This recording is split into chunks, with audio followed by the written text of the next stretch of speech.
ಮಕ್ಳು ಇರ್ತಾರ್ರಿ ಜಗತ್ತೊಳಗೆ ತಂದೆ ತಾಯಿ ಅಂತಲೂ ಕಾಣಂಗಿಲ್ಲ, ಅಂಥವ್ರನ್ನ ಕೊಲೆ ಮಾಡಿ ಬರ್ತಾರಂತಂದ್ರೆ ಆ ಒಂದು ಸಮಾಜ ಯಾವ ದೃಷ್ಟಿಕೋನದೊಳಗೆ ಹೊಂಟೈತಿ. ಅಂಥ ಮಕ್ಕಳು ಹಡೆದಂಥ ತಂದೆ ತಾಯಿಗಳ ಧನ್ಯ ಅಂತ ಹೇಳ್ಬೋದು. ಎಂತಾದ್ರಿ ಪರಿಸ್ಥಿತಿ ಅದ ಹೇಳ್ತಾರಲ್ಲ, ಕಲಿಯುಗ ಅಂತ್ಯ ಆಗಕತ್ತೈತಿ ಅಂತ ಹೇಳಿ ಎಷ್ಟೋ ಸಂತರು ಎಷ್ಟೋ ಸನ್ಯಾಸಿಗಳು ಹೇಳಾಕತ್ರ. ಅವಾಗ ನಂಬಿರಲಿಲ್ಲ.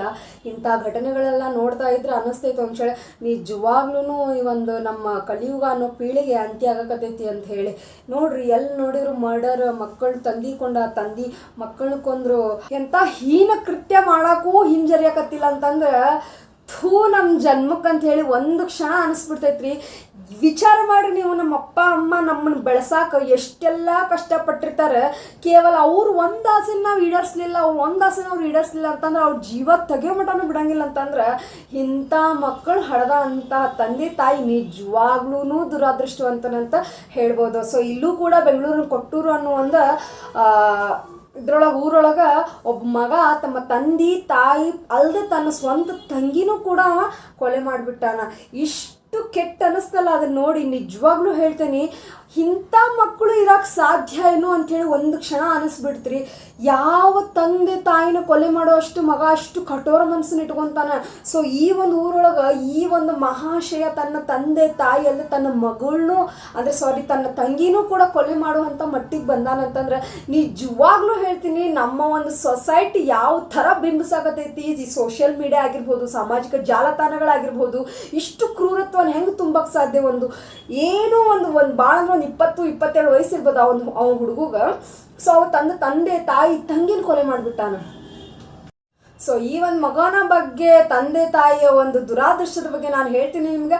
ಅದಕ್ಕಿಂತ ಮುಂಚೆ ಯಾರು ನನ್ನ ಚಾನಲ್ನ ಇನ್ನೂ ತನಕ ಸಬ್ಸ್ಕ್ರೈಬ್ ಆಗಿಲ್ಲ, ಸೊ ದಯವಿಟ್ಟು ಸಬ್ಸ್ಕ್ರೈಬ್ ಆಗಿ. ನೀವು ಸಬ್ಸ್ಕ್ರೈಬ್ ಆಗೋದ್ರಿಂದ ನಾನು ಹಾಕೋ ಪ್ರತಿ ಒಂದು ವಿಡಿಯೋ ನೋಟಿಫಿಕೇಶನ್ ನಿಮಗೆ ಬರುತ್ತೆ. ಆ್ಯಂಡ್ ಇವಾಗ ನಾನು ಕಥೆನ ಆರಂಭ ಮಾಡ್ತೀನಿ ಕೇಳಿ. ಅಕ್ಷಯ್ ಅನ್ನೋ ಹುಡುಗ, ಇವನು ಹೇಳ್ಬೇಕಂತಂದ್ರೆ ಒಂದು 21-22 ವಯಸ್ಸು ಇವನು ಒಂದು ದುಶ್ಚಟಕ್ಕೆ ಬಲಿಯಾಗಿರ್ತಾನೆ. ಬಲಿ ಅನ್ನೋಕ್ಕಿಂತ ತನ್ನ ಸ್ವಕ್ಕೆ ಹೆಚ್ಚಾಗಿ ಅಂಥವೆಲ್ಲ ಕೆಲಸ ಮಾಡ್ತಿರ್ತಾನೆ.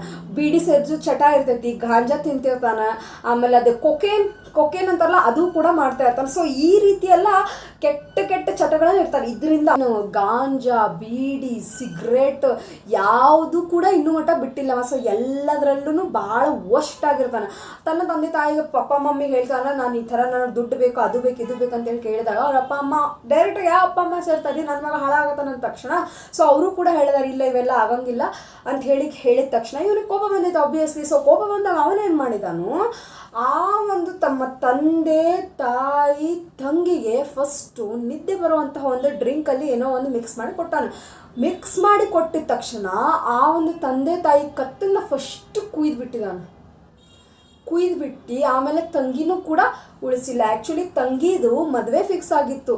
ಆ ಒಂದು ಹುಡುಗಿ ಪ್ರೀತಿ ಮಾಡಿದ ಹುಡುಗನ್ನ ಮನೆಯೊಳಗೆ ಒಪ್ಪಿದ್ರು, ಈ ಹುಡುಗನ ಮದುವೆ ಮಾಡ್ಕೊನೇನಂತೇಳಿ ಹೇಳಿದ್ರು. ಸೊ ಆ ಒಂದು ಹುಡುಗಿನೂ ಕೂಡ ಅವನು ಬಿಡಲಿಲ್ಲ, ಕೊಂದಿದ್ರು. ಮತ್ತು ಇದಕ್ಕಿಂತ ಹಿಂದೆ ಏನಾಗಿತ್ತಪ್ಪ ಅಂತಂದ್ರೆ ಅವರು ಬೆಂಗಳೂರೊಳಗೆ ಒಂದು ಸೈಟ್ ಇತ್ತು. ಆ ಸೈಟ್ ಬೆಂಗಳೂರೊಳಗೆ ಅವ್ರು ಸ್ವಲ್ಪ ಆಸ್ತಿ ಇತ್ತಂತ. ಸೊ ಆ ಸೈಟನ್ನು ಮಾರಿಬಿಟ್ಟು ಒಂದು ಕೋಟಿ ಮಟ್ಟ ಬಂದೈತೆ ಅವ್ರಿಗೆ ರೊಕ್ಕ.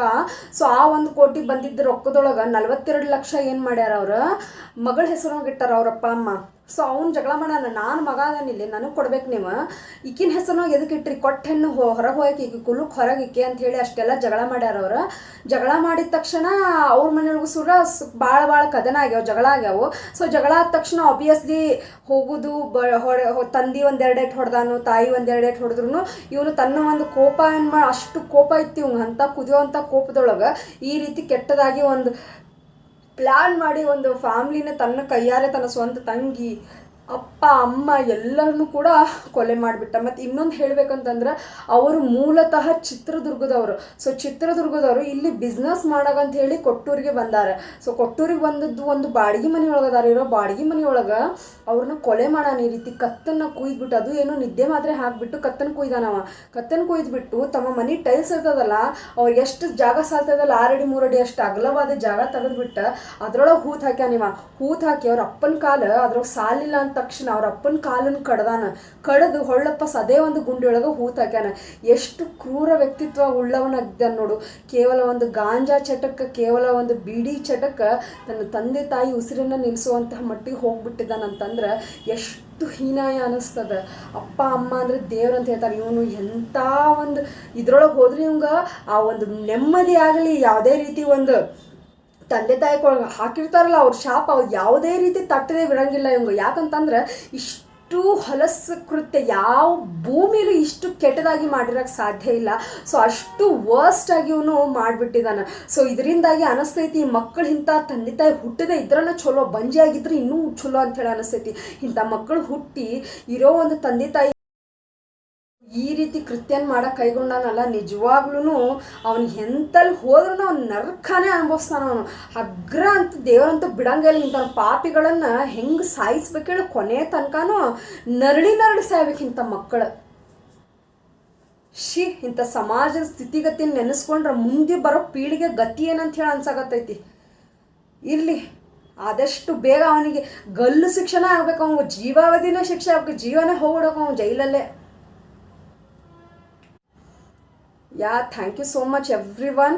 ಯಾರು ಇನ್ನೂ ತನಕ ನನ್ನ ಚಾನಲ್ನ ಸಬ್ಸ್ಕ್ರೈಬ್ ಆಗಿಲ್ಲೋ, ಸೊ ಸಬ್ಸ್ಕ್ರೈಬ್ ಆಗಿ ಅಂತ ಹೇಳ್ತಾ ಇವತ್ತಿನ video the moral of the story, ಅಪ್ಪ ಅಮ್ಮನ ಚೆನ್ನಾಗಿ ನೋಡ್ಕೊಳ್ರಿ. ನಿಮ್ಮ ಸಲುವಾಗಿ ಅವರು ಜೀವನ ಮಾಡ್ತಿರ್ತಾರೆ ಅನ್ನೋದನ್ನು ಮರೆಯೋಕೆ ಹೋಗಬೇಡ್ರಿ. ನಿಮ್ಮ ಸಲುವಾಗಿ ತಮ್ಮ ಬೆವರು ಹನಿನೂ ನೋಡಿದೆ, ನಿದ್ದೆ ನೋಡಿದೆ, ಕಷ್ಟ ನೋಡಿದೆ, ನಿಮ್ಮ ಸಲುವಾಗಿ ಅವರು ಅಮೂಲ್ಯವಾದ ಸಮಯವನ್ನು, ಅಮೂಲ್ಯವಾದ ಪ್ರೀತಿಯನ್ನು ನಿಮಗೆ ಕೊಟ್ಟಿರ್ತಾರೆ. ಆದಷ್ಟು ಉಳಿಸ್ಕೊರಿ. ಜಗಳ, ಕಲಹ, ಮನಸ್ತಾಪ, ನೋವು ಇದನ್ನ ಯಾವುದೂ ಮಾಡೋಕ್ಕೆ ಹೋಗ್ಬೇಡ್ರಿ. ಸಪೋಸ್ ಮಾಡಿದ್ರು ಹೋಗಿ ಕಾಲು ಮುಗಿದು ಕ್ಷಮೆ ಕೇಳ್ರಿ. ಅಪ್ಪ ಅಮ್ಮ ಲೈಫ್ ಒಳಗೆ ಒಂದು ಸಾರಿ ಮಾತ್ರ ಸಿಗೋದು, ಪದೇ ಪದೇ ಯಾವುದೇ ಅಪ್ಪ ಅಮ್ಮ ಸಿಗಂಗಿಲ್ಲ. ಅದರಲ್ಲೂ ಪ್ರೀತಿ ನೀವು ಕಳ್ಕೊಳ್ರಿ. ಲೈಫ್ ಒಳಗೆ ನಿಮಗೆ ಎಂಥದ್ದೇ ಪ್ರೀತಿ ಸಿಕ್ಕರು ನೆಮ್ಮದಿ ಅನ್ನೋದು ಇರಂಗಿಲ್ಲ. ನಮ್ಮ ನೆಮ್ಮದಿ ಇರೋದೇ ನಮ್ಮ ಅಪ್ಪ ಅಮ್ಮನ ಹತ್ರ. ಅಪ್ಪ ಅಮ್ಮನ ಚಲೋ ನೋಡ್ಕೊಳ್ರಿ. ಯಾಕಂತಂದ್ರೆ ಲಾಸ್ಟ್ ಟೈಮಿಗೆ ನಾವು ಸಾಯೋ ಒಂದು ಸ್ಟೇಜ್ ಒಳಗೆ ನೆನಪಾಗುತ್ತೆ ಅಮ್ಮನೇ ಅಪ್ಪನೇ, ಬೇರೆ ಯಾರು ಬರೋಂಗಿಲ್ಲ ಅಂತ ಲೈಫ್ ಒಳಗೆ ನಮಗೆ. ನೆನಪಿಟ್ಕೊಡ್ರಿ. ಸಾಧ್ಯ ಆದ್ರೆ ಅಪ್ಪ ಅಮ್ಮನ ದೇವ್ರು ನೋಡ್ಕೊಂಡಂಗೆ ನೋಡ್ಕೊಳ್ರಿ. ಕಷ್ಟ ಕೊಡೋಕೆ ಹೋಗಬೇಡ್ರಿ. Thank you so much.